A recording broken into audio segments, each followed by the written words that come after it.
একাডেমির সেকেন্ড ইয়ারের পর একটা লম্বা ছুটি পেলাম। সেই ছুটিতে বাড়ি ফিরলাম। ফেরার পর সবার আগে মুখোমুখি হলাম মা বাবার হারের মুখে। ইঞ্জিনিয়ারিং ছেড়ে আমার একাডেমিতে জোন করে সবাই বিরক্ত, খরচ দেওয়া বন্ধ ছিল কিছুদিন। তবে খুব একটা সমস্যা হয়নি। একাডেমি থেকে মাসিক স্টাইপেন্ড যা দেওয়া হতো তা দিয়ে একটু কষ্ট করলেই মাস্ট আনা যায়। কোর্স শেষ হলেই সরকারি চাকরি।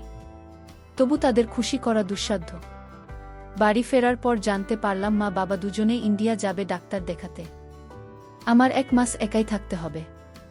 মনে মনে একটু বিরক্তই হলাম। এর চেয়ে একাডেমির ডরমেটরিতে থাকা আমার জন্য ভালো ছিল। 3 বেলা বিস্বাদ খাবার হলেও তো যুদ্ধ, কোনো একাডেমিক সমাচার বলা যাবে না। যাই হোক, একদিন বিকালে দরজায় টোকা পড়ল। দরজা খুলে একটা ধাক্কার মতো খেলাম।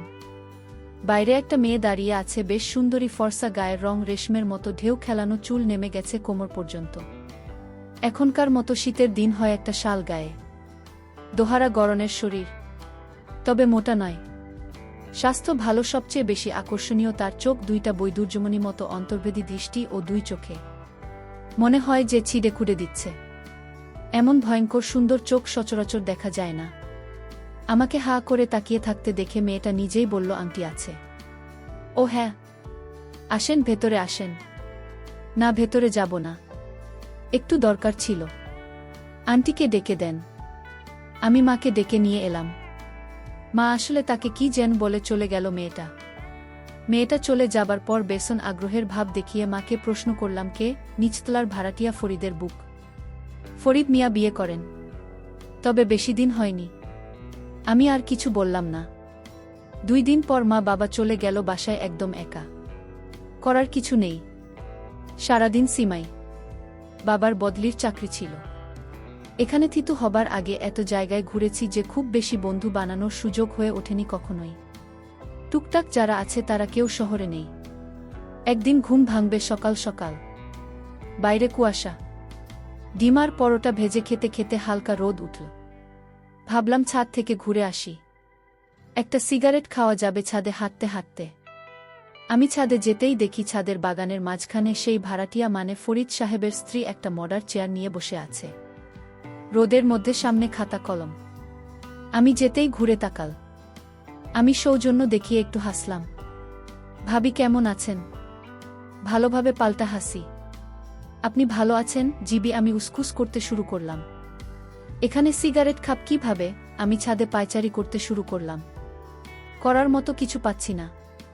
হাতে হাতে তার কাছাকাছি চলে গেলাম। সামনে একটা চাকরির পরীক্ষার বই। আমি দাঁড়িয়ে দাঁড়িয়ে দেখছি একটা অঙ্ক নিয়ে মোটামুটি যুদ্ধ করছে সে। চাকরির পরীক্ষার বই, তার মানে অন্তত আমার 23 বছরের সিনিয়র। অঙ্কটা এখান থেকে দেখতে পাচ্ছি। আহামরি কিছু নয়, কিন্তু একটু কায়দা আছে। মেয়েটা সেই কায়দাতেই ধরতে পারছে না। গর্ব করে বলছি না, তবে অঙ্কে আমি বেশ ভালো। অনেক সময় শুধু ডাক পড়ে বলে দিতে পারে। উত্তর কি হবে সব করার সুযোগটা ছাড়তে ইচ্ছে করে না। আমি মনে মনে হিসাব করে বলে ফেললাম। ভাবি সাথে সাথে মুখ তুলে তাকাল আমার দিকে। আমি তাড়াতাড়ি বললাম, শরীর অঙ্ক তার উত্তর হবে। আপনি একবার দেখেই বলে দিলেন। তার কণ্ঠে স্পষ্ট অবিশ্বাস। উত্তর মিলিয়ে দেখেন। আমি অন্য দিকে তাকিয়ে উদাস গলায় বললাম, ভাবি মিলিয়ে দেখলাম। আমি তো জানি যে উত্তর ঠিক আছে। অবাক গলায় বলল, দেখে কিভাবে বললেন? মনে মনে হিসাব করলাম। যা মনে মনে হিসাব করে অনেক হয় বলতো। আচ্ছা এটার উত্তর বলেন তাহলে বুঝ বলে আর একটা ডাকের উপর আঙুল দেখাল সে। আমি সামান্য ঝুঁকে এলাম।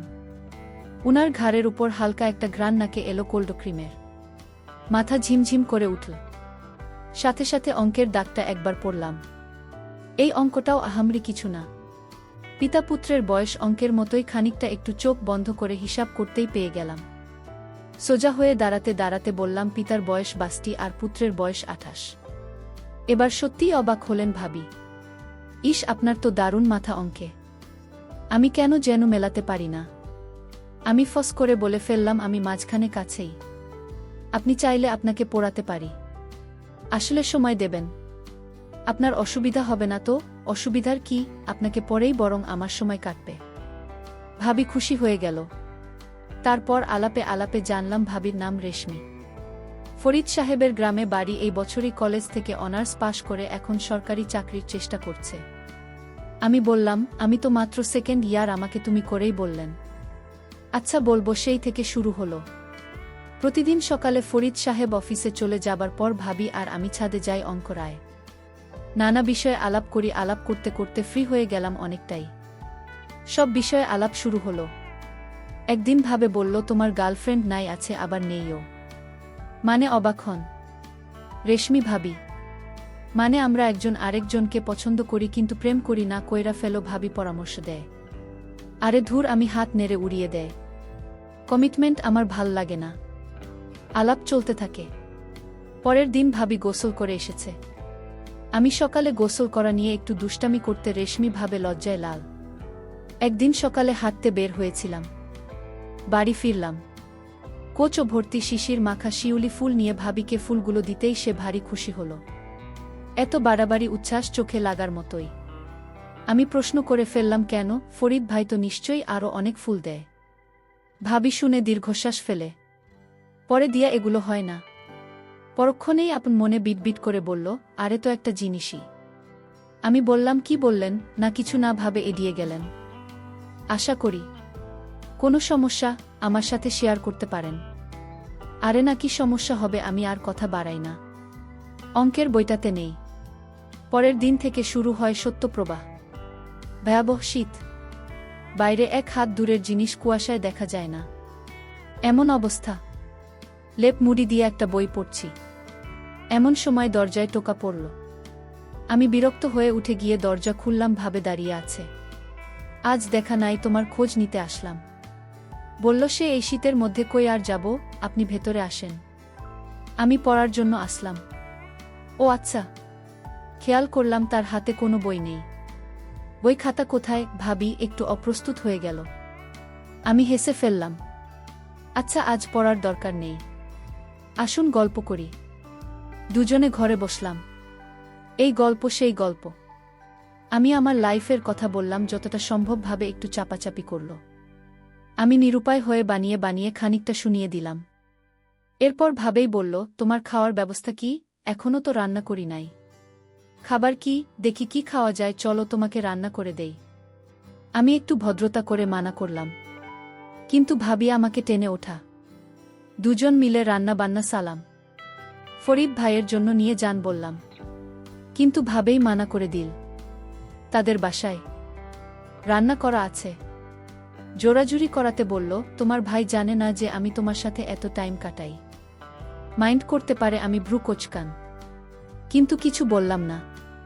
দুজনে দুপুরের খাওয়া একসাথে সারলাম। তারপর ভাবি বিকেলের দিকে চলে গেল। পরের দিনের কথা। তখন এখনকার মতো স্মার্ট টিভি বা স্মার্টফোনের চল ছিল না। খুব অল্প লোকের হাতেই স্মার্টফোন আছে। তখন বাংলাদেশের লাইনে খানিকটা সমস্যা হয়েছে হয়তো। ঝিরঝির করছে টিভি। আমাদের কেবলের কানেকশনের একটা পাশের বাসার ছাদে। বাসার পেছনে একটা গাছ আছে, সেটা বেয়ে ওদের একতলার ছাদে উঠে ঠিক করা যায়। আমি বের হয়ে গেলাম। গাছটা ঠিক আমাদের বাসার নিচতলার বাথরুম বরাবর। আমি বেয়ে অনেকটা উঠতে বাথরুমের ভেন্টিলেটরের জানালায় চোখ পড়ল। ভেতরে আলো জ্বলছে। আমি শিউরে উঠলাম। রেশমি ভাবি। ভেতরের অনেকটাই দেখা যাচ্ছে। এখান থেকে সাবান মেখে গোসল করছে। খুবই সাধারণ, সুন্দর লাগছে দেখতে থাকে। আমি হাঁ করে তাকিয়ে আছি। জমে গেছেন? না পারছি উঠতে, না পারছি নামতে। গভীরে লেগে আছে সাবানের ফেনা। মনে হলো বেশ কিছুদিন ধরে কাটে না হয়। হঠাৎ করেই ভাবি তার তীক্ষ্ণ ধূসর চোখ জোড়া মেলে তাকাল আমার দিকে। অদ্ভুত ব্যাপার। আমি ভেবেছিলাম ভাবি এখনই চিৎকার দেবে, নিজেকে ঢাকার চেষ্টা করবে, বা জানালা বন্ধ করে দেবে। ভাবি তার কোনটাই করল না। তাকিয়ে রইলাম আর দিকে। আমি তখনও গাছের ডাল ধরে বান্দরের মতো ঝুলছি। সম্বিত ফিরে আমি নেমে গেলাম গাছ থেকে। তারপর বাসায় চলে গেলাম। বাকি পুরো দিনটা কাটল দুশ্চিন্তায়। ভাবে কি ভেবেছে কে জানে, কাউকে বলে দিলে সর্বনাশ। মান ইজ্জত বলে কিছু থাকবে না। আর ভালো একটা সম্পর্ক তৈরি হয়েছিল, সেটা নষ্ট হয়ে গেল। আমি ভয়ে টেনশনে অস্থির হয়ে গেলাম। পরের দিন সকালে আবার গেলাম সেই শিউলি গাছের কাছে। অনেকগুলো ফুল নিয়ে এলাম। বাসায় এসে কিছু চকলেট, সেই ফুল আর একটা কাজে লিখলাম, ভাবি আমি খুবই দুঃখিত, ব্যাপারটা অনিচ্ছাকৃতভাবে হয়েছে। আমি আপনার কাছে ক্ষমাপ্রার্থী। একটা ছোট বাক্সে সব কিছু রেখে ছাদে যেখানে ভাবি পড়তে বসে সেখানে রেখে এলাম। ঘণ্টাখানেক পর দরজায় টোকা পড়ল, দরজা খুলতেই ভাবিকে দেখতে পেলাম, হাতে সেই বাঘটা। ভাবি ভেতরে ঢুকে শান্তভাবে একটা টেবিলের উপর বাসটা নামিয়ে রাখুন, তারপর সপাটে চড় মাল আমার গালে। আমি হতভম্ব। পরক্ষণেই আমাকে ধরল সে, আমার হতভম্ব ভাব তখনও কাটেনি। কি বলব বুঝতে পারছি না, বলার উপায় নেই। তৃষ্ণার্তের মতো আমারও। আমি তো আর পাথরের মূর্তি নই। দু হাতে ভাবিকে ধরলাম। শরীরে রক্তে মুহূর্তে বান ডাকল, আমার ভাবের চেয়েও দ্বিগুণ আগ্রাসী আমি শুরু করলাম। পরপর একে অন্যের সাথে সংগ্রামে লিপ্ত হল। এরপর দুজন ফ্রেশ হয়ে নিলাম। রেশমি রান্না করল, একসাথে খাওয়া দাওয়া সারলাম। আমার বাবা মা এলেন আরও 15 দিন পর। সে পর্যন্ত প্রতিদিন আমি আর রেশমি সংগ্রাম হতাম। বাবা মা আসার পরও আমি আরও দিন দোষেক ছিলাম। ফরিদ ভাই যাবার পর ওদের বাসাতেই যেতাম। ছুটির পালা যেদিন সেদিন রেশমি অনেকক্ষণ জড়িয়ে ধরেছিল আমাকে। জেন ছাড়তে চাইছে না।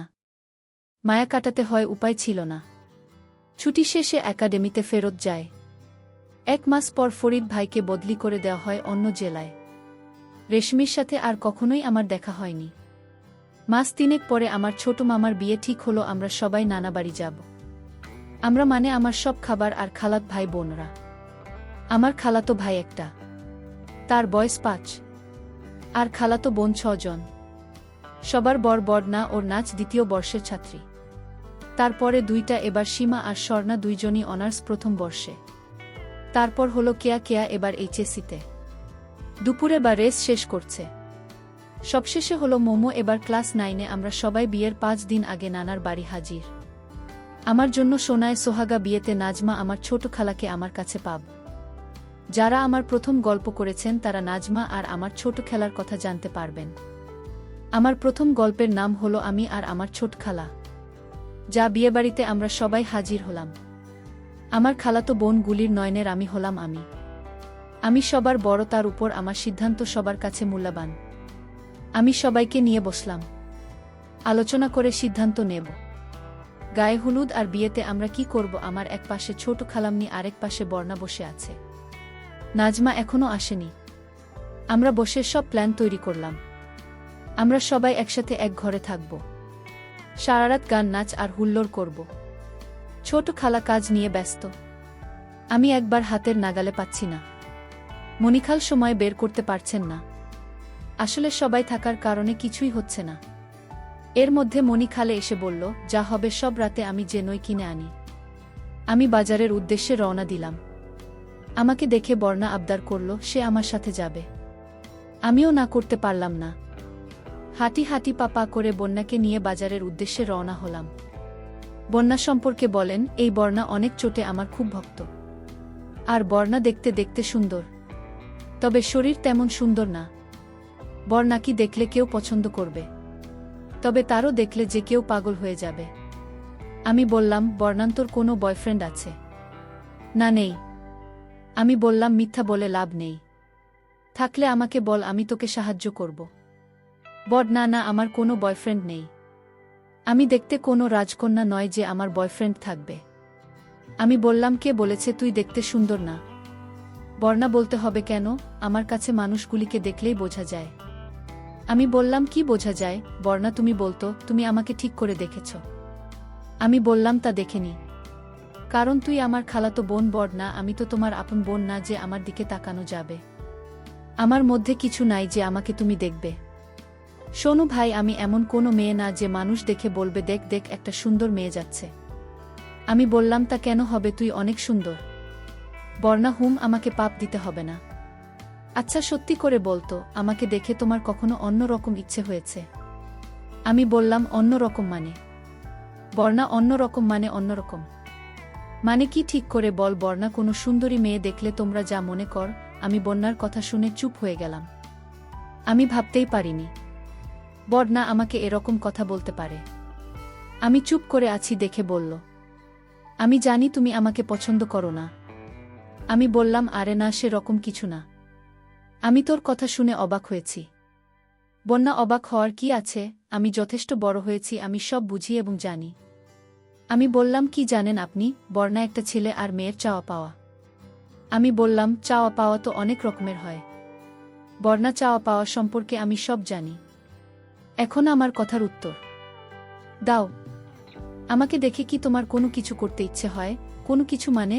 বর্ণা, মানে হলো আমাকে দেখে কি তোমার মজা করতে ইচ্ছে হয়? আমি বললাম, কি বলছিস তুই আমার খালাতো বোন? বর্ণা, হুম, আমি তোমার খালাতো বোন। আমি তোমাকে বলছি না আমাকে বিয়ে করতে, আমি শুধু জানতে চাচ্ছি আমাকে দেখলে তোমার আনন্দ করতে মন চায় কিনা। আমি বললাম, ধুর, তোকে দেখলে আমার মজা করতে মন চায়। তাহলে কি তুই আমাকে দিবি? বর্ণা, আমার ইচ্ছা আছে, তাই আমিও চাই কেউ আমার ইচ্ছা পূরণ করুক। আমি বললাম, তার মানে যে কেউ? বর্ণা, না, তোমার মতো হতে হবে, যাতে আমার কোনো ক্ষতি না হয়। আমি বললাম, তাহলে আমি যদি তোর ইচ্ছা পূরণ করতে চাই তুমি দিবি? বর্ণা, তুমি চাইলে আমি না করব না। আমি বললাম, আমি চাই তোর ইচ্ছা পূরণ করতে বর্ণা। আমিও চাই তুমি আমার ইচ্ছা পূরণ করো, আমাকে পরিপূর্ণ মেয়ে করে তোল। আমি বললাম, তাহলে আজ রাতে তুই আমার কাছাকাছি থাকিস। বর্ণা, আচ্ছা, আমি তোমার কাছাকাছি থাকব। আমরা কথা বলতে বলতে বাজারে চলে আসলাম। বন্যাকে বললাম দাঁড়াতে, আমি দোকান হতে 5 প্যাকেট কিনলাম। তারপর বন্যাকে মেহেদি কিনে দিলাম। বর্ণা, আচ্ছা, তুমি ওষুধের দোকান হতে কিনলাম। আমি বললাম, তোর ইচ্ছা পূরণ করার জন্য কিনলাম। বর্ণা, আমার জন্য নাকি তোমার জন্য? আমি বললাম, দুজনের জন্য। বর্ণা, আচ্ছা ভাই, রসদ পাওয়া যায় না? আমি বললাম, কির সাথে? বর্ণা, যা খেলে মেয়েদের কোনো সমস্যা হয় না। আমি বললাম, পাওয়া যায় কেন? বর্ণা, তাহলে কিনে নেওয়া আমার জন্য। আমি আজ তোমার কাজ হতে সুখ চাই, আর তাই অন্য কিছু আমার সুখে বাধা হোক তা চাই না। আমি বর্ণের কথা শুনে শুধু অবাক হচ্ছিলাম। যাই হোক, আমি ওষুধ কিনে বন্যাকে নিয়ে বাড়ি ফিরে এলাম। সন্ধ্যার পর আমরা সবাই মিলে ছাদে বসে আড্ডা দিচ্ছি। এমন সময় নাজমা আসলো। আমি নাজমাকে আমার পাশে বসতে বললাম। নাজমা আমার পাশে বসেও সবাই গোল হয়ে বসে গল্প করছি। আকাশে চাঁদের আলো ছিল। আমি মাঝে মাঝেই নাজমাকে দিচ্ছিলাম। রাত তখন 9টা, সবাই খেতে গেল, আমি আর নাজমা তখন ছাদে বসে আছি। সবাই চলে যেতেন, আজমা আমার দীপ করতে লাগল আর আমিও দিতে লাগলাম কেউ চলে আসতে পারে, তাই নাজমা আমাকে ছেড়ে দিল। নাজমাকে আমাকে সীমার জন্য ধন্যবাদ দিল। সীমা এখন 3 মাসের পতি। আমি মাঝে মাঝে সীমার বাসায় যাই সীমাকে আর শান্ত ভাবিকে দেওয়ার জন্য। যাই হোক, সবাই খাওয়া শেষ করে ছাদে আসলো। আমরা আবার আড্ডায় মেতে উঠলাম। নাজমা বলল সে চলে যাবে বাড়িতে, তার মা একা। তাই মনি খালা বলল আমি নাজমাকে বাড়ি দিয়ে আসতে। আমি নাজমাকে নিয়ে তার বাড়ির উদ্দেশ্যে রওনা দিলাম। পুকুর পাড়ে যেতেন। আজ মা আমাকে বলল আমাকে আজ একটু দিবে। আমিও আছি নাজমার জন্য। আমি আর নাজমা পুকুরের দক্ষিণ পাড়ে গেলাম। তারপর আমরা সবশেষ ঠিকঠাক করে নাজমাকে বাড়ি দিয়ে ফিরে আসলাম। ছাদে গিয়ে দেখি মনিখাল আর বর্ণা বসে আছে। বাকিরা নিচে গিয়ে লুডু খেলছে। আমি বন্যাকে ডেকে বললাম নিচে যেতে, আর আমি মোবাইলে কল দিলে উপরে আসতে সংকেত দিলাম। এখন মনিখাল আর আমি ছাদে। কি নাজমাকে ঠান্ডা করে দিয়ে আসি? আমি বললাম হুম, এখন তোকে ঠান্ডা করব। মনি, এত মানুষ, তোর এত সাহস কি করে হয়? আমার মনে আগুন জ্বলছে। মনে হচ্ছে ভেতরে মধ্যে লাল পিঁপড়া কামড়েছে। কি কিছু করবি? আমি আর পারছি না।